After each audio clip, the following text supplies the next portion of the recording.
মঙ্গলবার পারমাণবিক শক্তিধর উত্তর কোরিয়ায় পৌঁছেছেন রাশিয়ার প্রেসিডেন্ট ভ্লাদিমির পুতিন। দীর্ঘ ২৪ বছর পর এ সফরে পুতিনের সাথে আছেন দেশটির প্রতিরক্ষামন্ত্রী আন্দ্রেই বেলোসভ ও পররাষ্ট্রমন্ত্রী সের্গেই লাভরভ।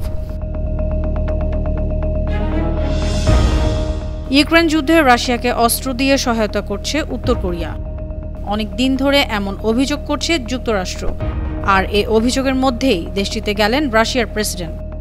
পুতিনের এই হাই প্রোফাইল সফর ঘিরে পুরো অঞ্চলে শুরু হয়েছে উত্তেজনা। সফরের নিন্দা জানিয়ে বিবৃতি দিয়েছে যুক্তরাষ্ট্র। কাতার ভিত্তিক সংবাদ মাধ্যম আল জাজিরা খুব গুরুত্ব দিয়ে প্রকাশ করেছে একটি প্রতিবেদন। পত্রিকাটি বলছে, ২ দিনের এ সফরে বেশ কিছু গুরুত্বপূর্ণ চুক্তি হতে পারে, তার মধ্যে সামরিক চুক্তিও রয়েছে। পুতিনের এ সফর নিয়ে উদ্বিগ্ন মার্কিন যুক্তরাষ্ট্র। ওয়াশিংটন বলছে, উত্তর কোরিয়ার সাথে রাশিয়ার যে কোনো ধরনের সামরিক চুক্তি জাতিসংঘের প্রস্তাবের লঙ্ঘন, উপযুক্ত ব্যবস্থা নেয়ারও হুঁশিয়ারি জানিয়েছে দেশটি। অন্যদিকে পুতিনের উত্তর কোরিয়ায় এ সফর ইতিবাচকভাবে নিচ্ছে না দক্ষিণ কোরিয়াও।